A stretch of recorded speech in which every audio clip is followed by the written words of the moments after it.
बिहार दिवस के आज के इस कार्यक्रम में उपस्थित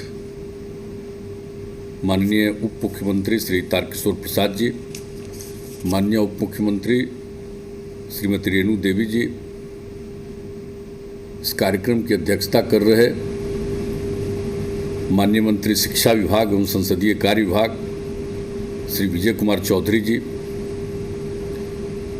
मुख्यमंत्री के प्रधान सचिव श्री दीपक कुमार जी, बिहार सरकार के मुख्य सचिव श्री अरुण कुमार सिंह जी,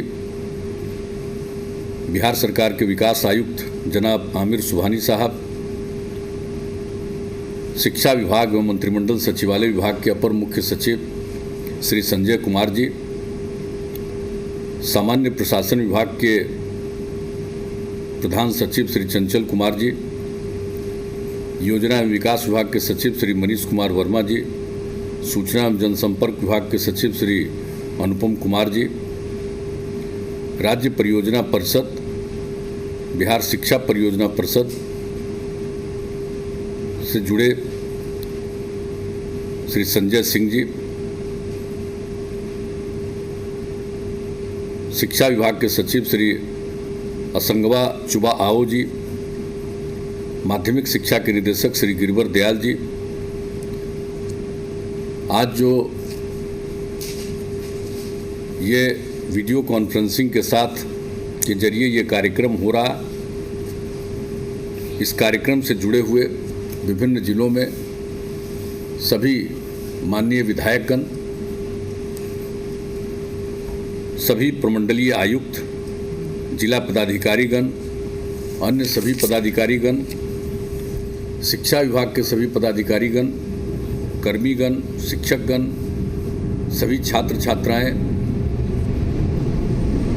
जीविका की दीदियां, विशिष्ट अतिथिगण, प्रिंट एवं इलेक्ट्रॉनिक मीडिया के पत्रकार मित्रों, छायाकार बंधुओं और पूरे बिहार में इस कार्यक्रम से जुड़े बहनों एवं भाइयों, मैं सबसे पहले जो इस कार्यक्रम से जुड़े हैं उन सबों का अभिनंदन करता हूं। और आज जो बिहार दिवस का कार्यक्रम है, इस अवसर पर मैं सभी बिहार वासियों को बधाई देता हूं और उनका भी मैं अभिनंदन करता हूं। अभी हमारे सभी वक्ताओं ने महत्वपूर्ण चीज़ों की चर्चा की है। आप सबको मालूम है कि ये इसकी शुरुआत बिहार दिवस की हम लोगों को जब बिहार के लोगों ने काम करने का मौका दिया है, तभी इस विषय पर काफ़ी विचार विमर्श किया गया, अनेक लोगों के साथ इस पर चर्चा की गई और ये हुआ कि आखिर बिहार दिवस किस रोज़ मनाया जाएगा। वैसे जो आज बिहार है और इसका जो इतिहास है, इसकी जो गरिमा है, यहाँ क्या नहीं है, इन सब चीज़ों के बारे में संक्षिप्त में हमारे साथियों ने उसकी चर्चा की है। लेकिन सबके मन में था कि बिहार इतना गौरवशाली है, इसका इतना बड़ा इतिहास है, कितने लोगों को यहाँ ज्ञान की प्राप्ति हुई है। तो इसी को ध्यान में रखते हुए और पूर्व में बिहार कितना विकसित रहा है, और ये जो आज राजधानी पटना है, कल पाटलिपुत्र कहलाता था, और इसके माध्यम से जितने बड़े इलाकों का शासन का कार्य यहाँ से होता था, शायद अब उतना अपना देश है उससे भी बड़े इलाके का होता था। तो ये सब स्थिति थी। तो अपने सभी लोगों के मन में ये बात थी कि हम लोगों को बिहार के लिए कुछ न कुछ गौरवपूर्ण ढंग से कुछ सोचना चाहिए, करना चाहिए, लोगों को प्रेरित करना चाहिए। तो इसी बात पर काफ़ी विमर्श हुआ और ये देखा गया कि 1911 में नवंबर महीने में तो बिहार को यानी बंगाल से अलग किया, जिसमें बिहार और उड़ीसा दोनों था, उसको अलग किया गया और पटना को ही उसकी राजधानी के बारे में निर्णय हुआ। लेकिन ये तय हुआ कि आखिरकार इसको हम कब से बिहार दिवस मनाएं। तो अनेक विषय थे, कब गवर्नर आ गए, कब क्या हुआ, नोटिफाई हुआ। तो इन सब चीज़ों पर गौर करते हुए हम लोगों को यही लगा कि देखिए जिस दिन अंग्रेज़ों का राज था उन लोगों ने बिहार को एक अलग प्रांत के रूप में नोटिफाई किया, उसी को हम लोग बिहार दिवस माने और ये काम 22 मार्च 1912 को किया गया था। तो इसलिए हम लोगों ने 22 मार्च को ही बिहार दिवस के रूप में मनाना शुरू किया।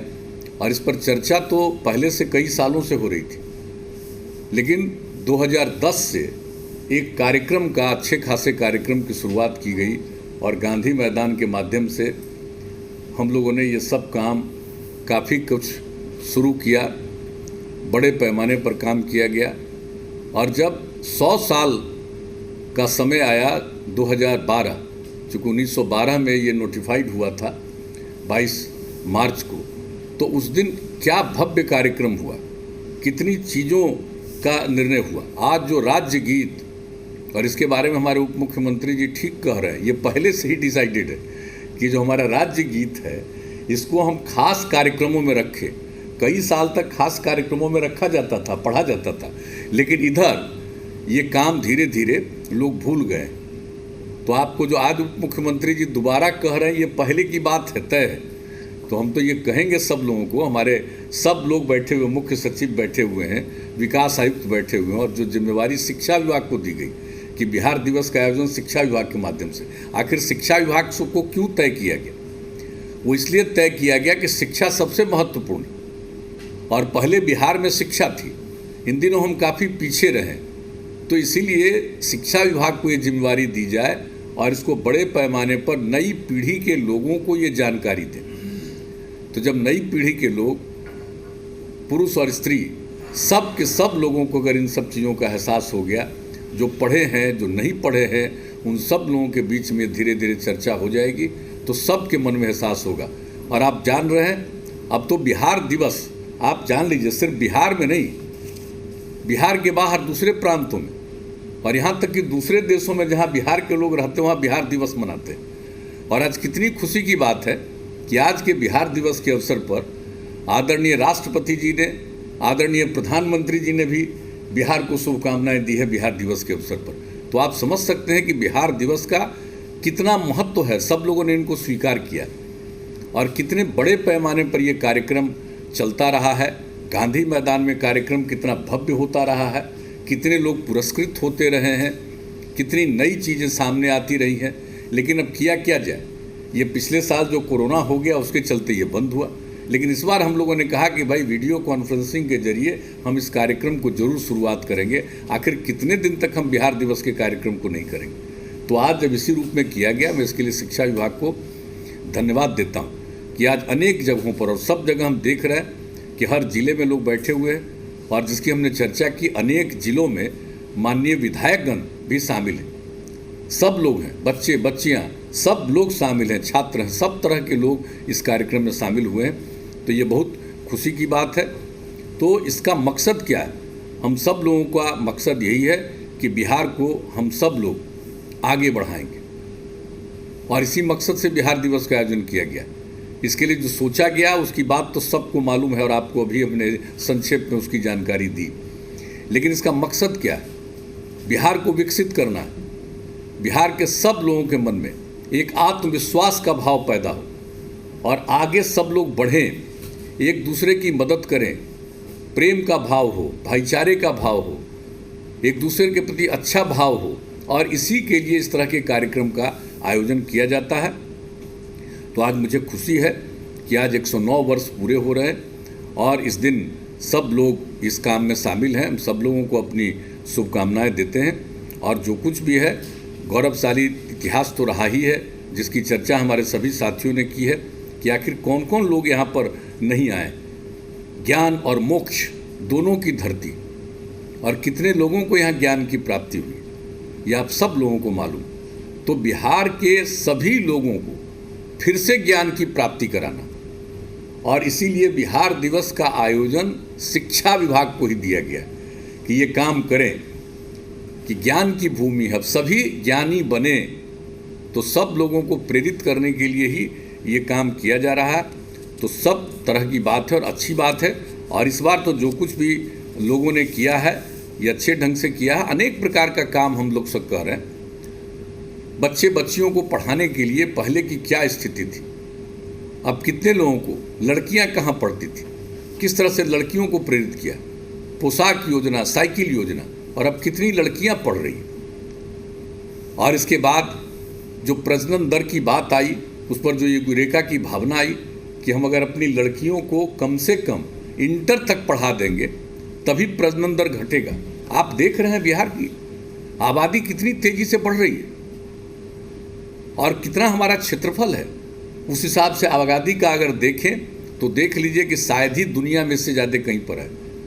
तो ऐसी स्थिति में प्रजनन दर को कम करना, लोगों को प्रेरित करना, इसलिए उसी को हम लोगों ने देखा कि अगर लड़कियां पढ़ेंगी तभी ये नीचे जाएगी। और उसके लिए जो काम किया गया, अब हर ग्राम पंचायत में +2 तक की पढ़ाई के लिए उच्च माध्यमिक विद्यालयों की स्थापना, ये सारा काम जो करने का प्रयास किया गया है और उसका कितना लाभ है।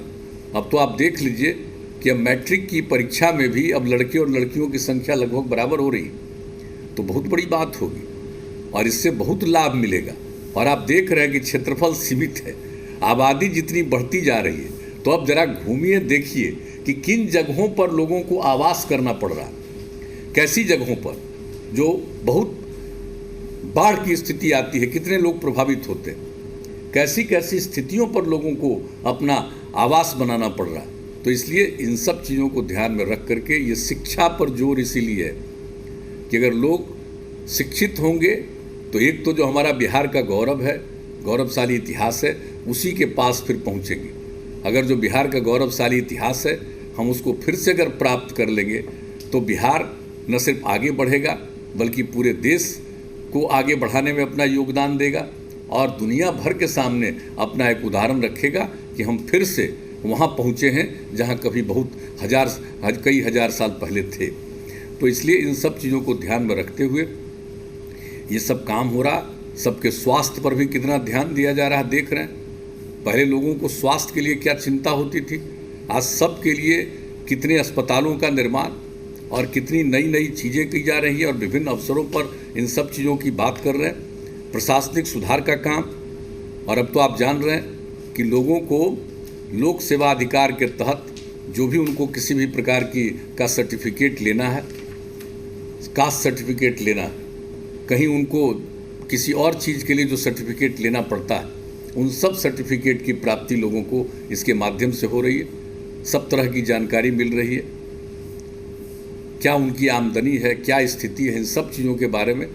और लोक सेवा का अधिकार कानून बनाया गया, कितना फ़ायदा लोगों को हुआ। लोक शिकायत निवारण कानून, अब उसके माध्यम से जो लोगों की शिकायतें हैं उसके समाधान का प्रयास। तो हम लोगों ने तो बिहार में अब इन चीज़ों की चर्चा तो हम लोग अलग अलग समय पर करते रहे हैं और लोगों के बीच में इस बात को बढ़ाते रहे।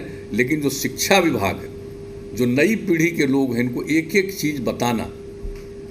अब बताइए पहले क्या स्थिति रहती थी सड़कों की, पुल कितने थे और आज कितने बन रहे हैं।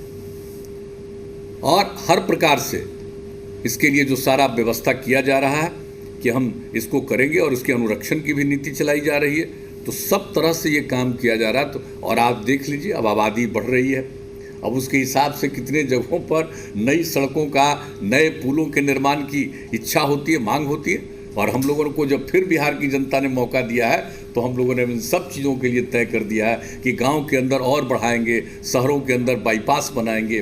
तो एक एक तरह की चीज़ के बारे में और किस तरह से एक एक बात के बारे में हम लोगों ने किया।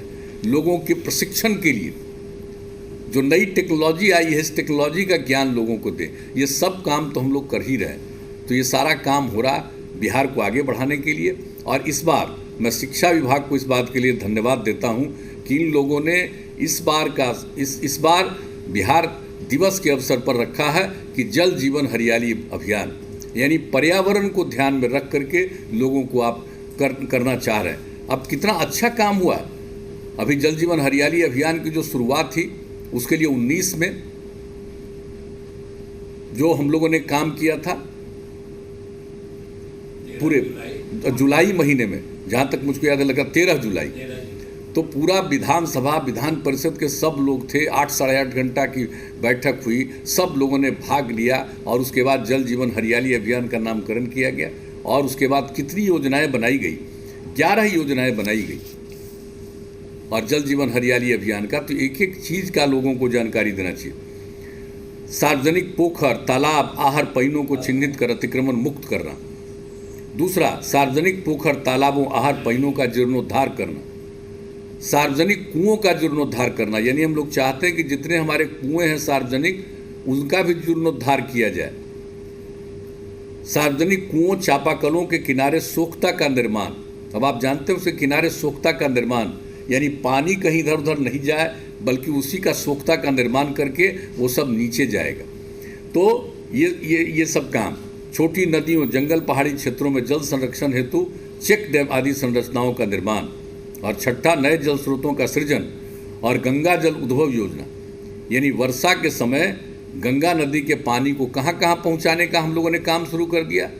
बोधगया, गया, राजगीर, नवादा, इसके लिए तय कर दिया। उस पर कितनी तेज़ी से काम हो रहा, कितनी कठिनाई आती है और कितना महत्वपूर्ण स्थल है।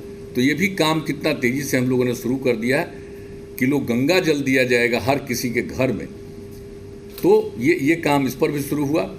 और सब तरह से सार्वजनिक भवनों में जल छत वर्षा, जल संचयन, रूफटॉप रेन वाटर हार्वेस्टिंग, यानी छत के ऊपर ही रेन वाटर हार्वेस्टिंग के लिए प्रयास करना। जितने हमारे सरकारी भवन हैं उसमें ये काम करने का निर्णय लिया गया। और बड़े पैमाने पर वृक्षारोपण,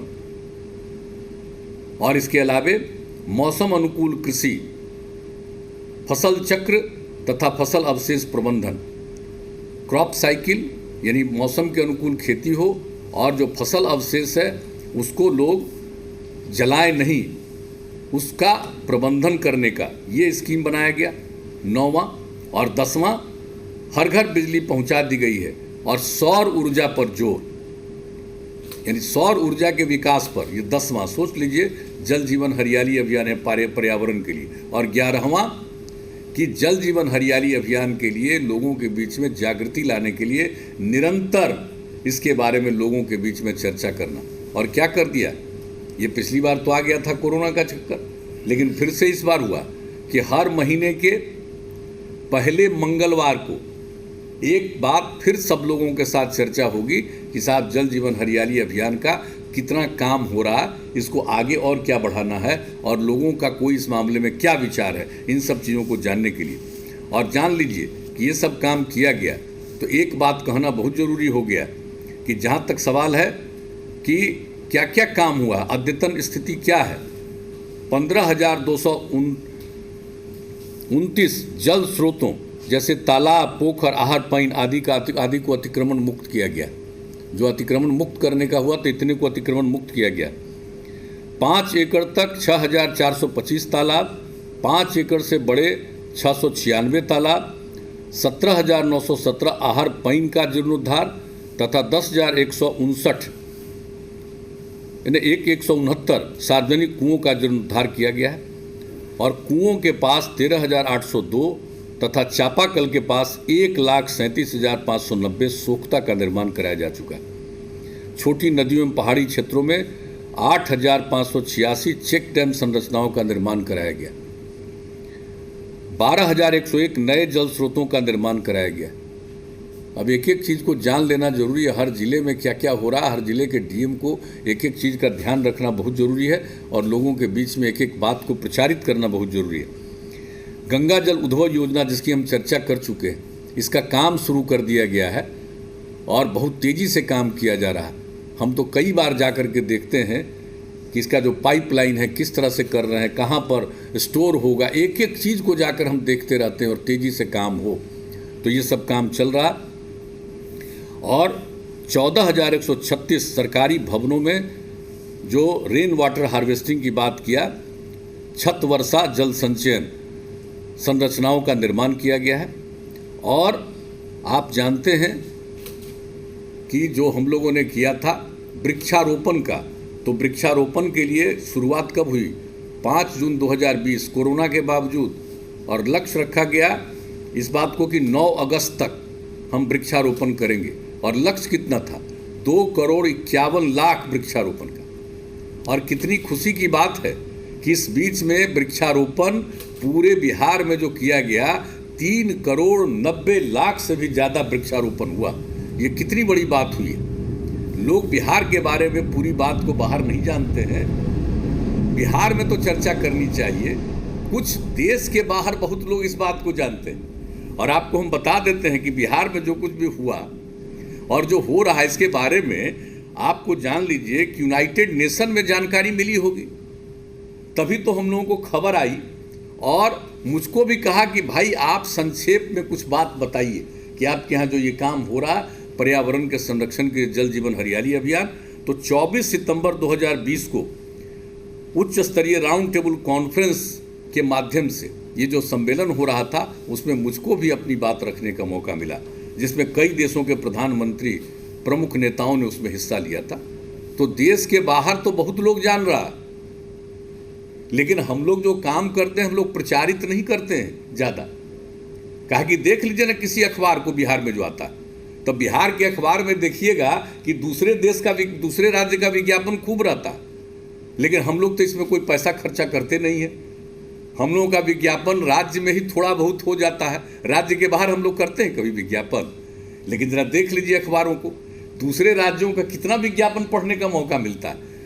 तो लोग तो अपना विज्ञापन कराते हैं, हम लोग अपना विज्ञापन नहीं कराते, काम करते हैं। तो अब ये जो काम हुआ ये क्या मतलब हुआ, इसका नाम क्यों किया गया, जो आपने देख लिया ये सारी बातें हुई।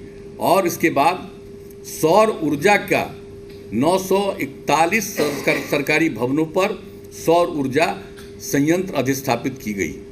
और जो हमने बता दिया जो जागरूकता अभियान के लिए कि हर महीने के पहले मंगलवार को इस बात पर चर्चा हुई, इसके हमने चर्चा की। 11 पॉइंट है, जिसमें 7 है जल का संरक्षण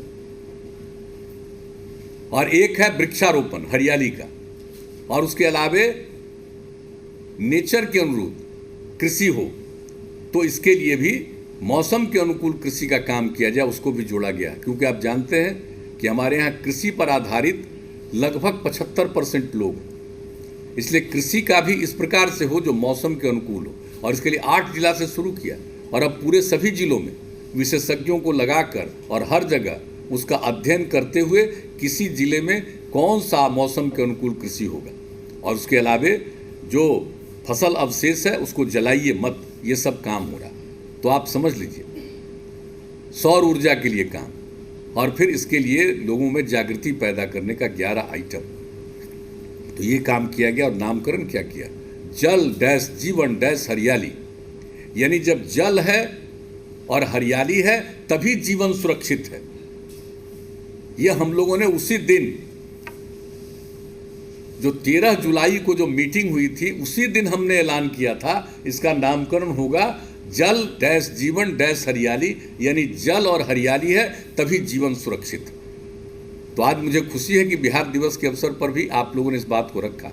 लेकिन हम तो यही कहेंगे कि सारे नई पीढ़ी के लोगों तक, बच्चे बच्चियों तक, सब लोगों तक। और आप समझ लीजिए कि जो हम लोग सारा काम कर रहे हैं इसमें हम लोग तो जीविका समूह को कितनी जिम्मेवारी और देते जा रहे हैं। जल जीवन हरियाली अभियान में भी उनको जिम्मेवारी और उनको सौंपेंगे कि जो अतिक्रमण मुक्त के अलावे जो नए बनेंगे, जितना इन सब चीज़ों का तालाब है, पोखर है, इन सब को देखभाल करना, जो पहले का है और किसी के जिम्मे है वो एक अलग बात है।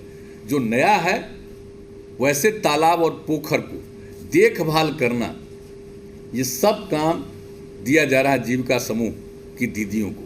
तो ये सारा काम हम लोग एक एक चीज़ कैसे किया जाए ये सब को कर देते हैं। अब तो हम यही आग्रह करेंगे कि जल जीवन हरियाली अभियान को जिस तरह से किया है इस बात को समझाइए, एक एक विभाग के लोगों को समझना चाहिए।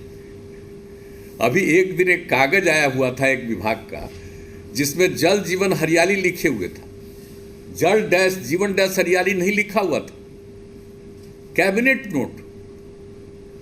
आप समझ लीजिए। फिर हमने कहा कि भाई अगर आप लोगों का ये हाल है कि आप जल जीवन हरियाली अभियान का मतलब क्या है कि जल है और हरियाली है तभी जीवन है, तब फिर विड्रॉ किए और सबको सुधारा। तो आप जान लीजिए कि हर चीज़ को एक एक को देखना पड़ेगा। ये सिर्फ हम लोगों का काम नहीं है कि कोई चीज़ को हम लोगों ने गढ़ दिया, कोई चीज़ को कर दिया। और ये जल जीवन हरियाली अभियान के लिए जो 11 योजनाएं बनी हैं, इस योजनाओं के लिए कितनी मीटिंगें हुई हैं और कितने स्तर से हमारे सभी और हमारे अधिकारीगण थे, सब लोगों ने कितना इसके लिए मेहनत किया है।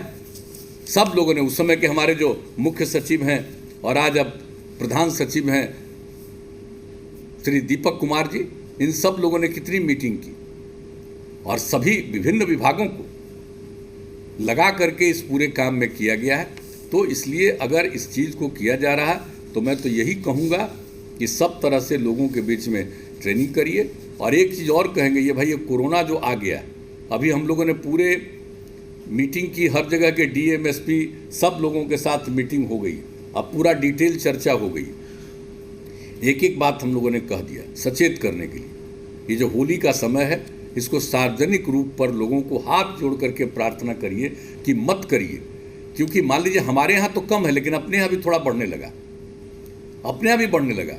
300 से नीचे थे अफेक्टेड लोग, अब बढ़ करके हो गए हैं 500 से ऊपर, बढ़ रहा, बढ़ने लगा है।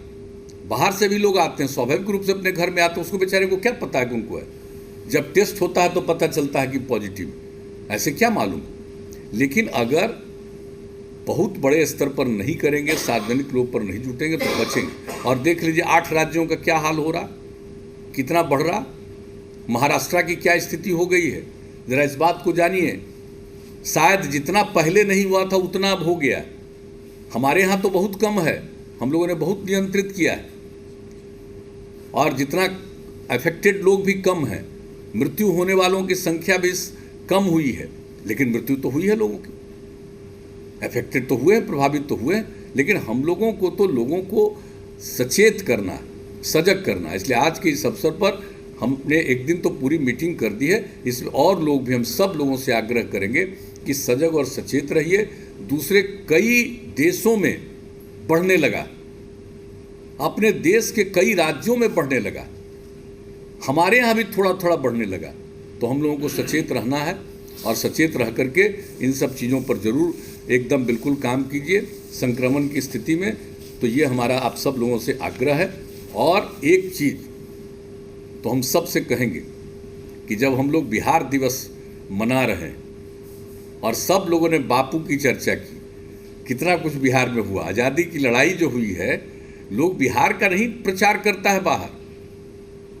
जो 1917 में बापू आए और चंपारण में गए और उस समय जो कुछ भी चंपारण में हुआ, और आप देख लीजिए उसी के बाद देश के दूसरे हिस्सों में हुआ और 30 साल के अंदर देश आज़ाद हुआ। तो जो बिहार में जो कुछ भी किया गया है, ये सब किया गया है। तो हम लोग तो बापू की सब चीज़ों को मानते हैं, महिलाओं की सब चीज़ों को मानते हैं। बापू की इच्छा थी कि नशाबंदी हो, शराबबंदी हो, महिलाओं की इच्छा थी, हम लोगों ने किया है। अब सबसे हम प्रार्थना करेंगे, सब लोग शामिल हैं, नज़र रखिए, लोग इधर उधर करे, लोगों के बीच में सारी बात को रखिएगा तो और कम से कम लोग होंगे। वैसे तो सबको मालूम है कुछ न कुछ तो गड़बड़ करेगा, ये तो आदमी का स्वभाव होता है। ज़्यादातर लोग ठीक होते हैं लेकिन कुछ लोग तो गड़बड़ करने वाले होते हैं। तो आप कुछ भी करिएगा, कुछ ना कुछ लोग गड़बड़ करेंगे। क्राइम को रोकने के लिए चाहे जितना कानून बनाइए, तब भी तो क्राइम करने वाले लोग होते हैं। तो शराबबंदी का काम कर दिया और इतना सब कुछ किया जा रहा, तब भी कुछ लोग करेगा, घटपच करेगा। तो वैसी स्थिति में सबके बीच में जागृति लाते रहना बहुत ज़रूरी है। तो आज के इस बिहार दिवस के अवसर पर तो आप लोगों ने तय किया जल जीवन हरियाली अभियान के लिए, ये बहुत खुशी की बात है, पर्यावरण के संरक्षण के लिए। और आप समझ रहे हैं, अभी हमारे उप मुख्यमंत्री जी ने भी बताया, और पूरे दुनिया में जल के संरक्षण के लिए जो एक अंतर्राष्ट्रीय दिवस के रूप में हो रहा, तो आप जरा सोच लीजिए, एक अंतर्राष्ट्रीय दिवस आज के रूप में मनाया जा रहा है, किस चीज़ के लिए? जल के संरक्षण के लिए। और हम लोग बिहार दिवस के अवसर पर क्या कर रहे हैं? जल जीवन हरियाली अभियान को लोगों तक पहुंचाने के लिए और जल के संरक्षण के लिए हम लोग यहाँ काम कर रहे हैं। जल के संरक्षण के लिए, हरियाली के संरक्षण के लिए। जब तक लोग झारखंड और बिहार एक था, किसी को चिंता थी? झारखंड अलग हो गया तो कितना हरित आवरण था, कितना कम था। और ये जब हम लोगों को काम करने का मौका मिला, तभी तो हम लोगों ने आकलन और अध्ययन किया कि मात्र 9% है। और इसके लिए हम लोगों ने 2012 में शुरू किया और कितने बड़े पैमाने पर इसके लिए हम लोगों ने शुरुआत की। 24 करोड़ पेड़ का वृक्षारोपण का हम लोगों ने लक्ष्य रखा और 19 करोड़ से भी ज़्यादा करवाया। और उसके बाद तो फिर अब जल जीवन हरियाली अभियान में आपको बता दिया कि जो हम लोगों ने शुरू किया वृक्षारोपण का काम, तो जो हरित आवरण के लिए शुरू किया पहले, और फिर जल जीवन हरियाली अभियान में वृक्षारोपण, तो अब कितना बढ़ गया, अब 15% से ज़्यादा हो गया। तो आप समझ लीजिए कि हरित आवरण अब जब बढ़ रहा है तो इसको समझना चाहिए कि हम सब लोगों को और आगे बढ़ाना, ताकि पर्यावरण की हम रक्षा कर सकें। और जिस तरह का बात है, हम लोग किस काम के लिए ध्यान नहीं देते हैं, आप बताइए। फ्लड आता रहता है, हमारे यहाँ से कुछ होता है, कहाँ से आ जाता है, सब जाते तो देख लीजिए नेपाल से, और कितने लोग प्रभावित होते हैं। तो हम लोग जहाँ पर है भाई, चारों तरफ से कुछ न कुछ संकट का माहौल रहता है। इसके लिए घबराने की कोई ज़रूरत नहीं है, सचेत रहना है। और इन सब चीज़ों के बावजूद हमारा जो इतिहास है गौरवशाली है। हमारे यहाँ कौन नहीं हुए जिसकी चर्चा आप सब लोगों ने की है, मैं उसको दोहराना नहीं चाहता। कितने लोगों के ज्ञान की प्राप्ति हुई, किनका जन्म हुआ, यहीं पर उनकी मृत्यु भी हुई। क्या हर तरह का चीज़, कितने तरह से लोगों ने यहाँ पर काम किया है और किस तरह का ज्ञान प्राप्त किया है। शून्य का आविष्कार भी यहीं, तो कौन सी चीज़ नहीं हुई है इस जगह पर। इसलिए हम लोगों को फिर से बिहार को वहीं लाना है। वो जो हमारी पौराणिक चीज़ें हैं, पहले की चीज़ें हैं, ज्ञानवर्धन की चीज़ें हैं, हम सब लोगों को मेहनत करके लोगों को प्रेरित करना है और फिर से बिहार को उसी ऊंचाई पर ले जाना। और इसीलिए बिहार दिवस का आयोजन है, लोग बिहार के प्रति गौरव महसूस करें। तो आज यहाँ के लोगों को और बिहार के लोग इस राज्य के, इस देश के विभिन्न राज्यों में या दुनिया के विभिन्न देशों में जितने लोग हैं, सबको इस बात के लिए गौरव का अनुभव होता है। मैं सबको बधाई देता हूँ और साथ साथ मैं आदरणीय राष्ट्रपति जी को, आदरणीय प्रधानमंत्री जी को भी बधाई देता हूँ कि उन्होंने बिहार दिवस के अवसर पर शुभकामनाएं दी। तो आज के इस अवसर पर आप सब लोग इन चीज़ों को निश्चित रूप से आगे बढ़ाते रहिएगा। और जो कहा हमारे उप मुख्यमंत्री जी ने, ज़रा याद रखिएगा, राज्य गीत सब जगह चलवाइएगा। कितनी बार हम लोगों ने कह दिया था, अब जो भी हम पहले भी कह चुके हैं कि हमारा कोई सरकारी कार्यक्रम हो तो उसमें ज़रूर राज्य गीत चलाइए।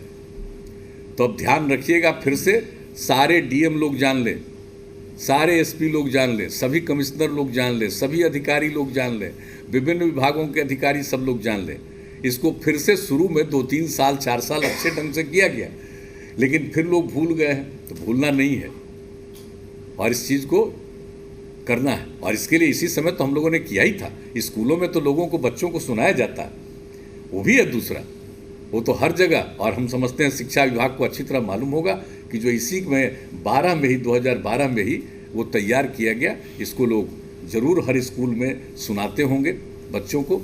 और उसको सुनाने के बाद जो हमने कहा बापू के बारे में, राष्ट्रपिता महात्मा गांधी जी के बारे में, उनके जीवन, उन्होंने क्या कहा था, मेरा जीवन ही मेरा संदेश है।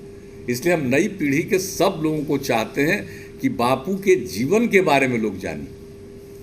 तो जब उनके जीवन के बारे में जानेंगे तो यही उनके लिए बेहतरीन संदेश होगा। और मुझको तो पूरा भरोसा है कि अगर बापू के विचार से लोग सहमत होगा, नई पीढ़ी के लोग अगर 10 से 15% भी सहमत होंगे, तो ये राज्य कितना आगे बढ़ेगा। आपस में प्रेम और भाईचारे का माहौल होगा और हर तरह से तरक्की के रास्ते पर जाएंगे। तो इन्हीं शब्दों के साथ आप सब लोगों को मैं पुनः शुभकामनाएं देता हूं और सबको बधाई देता हूं। और हम सब लोगों के लिए, सभी बिहार वासियों के लिए ये आज ये खुशी का दिन है।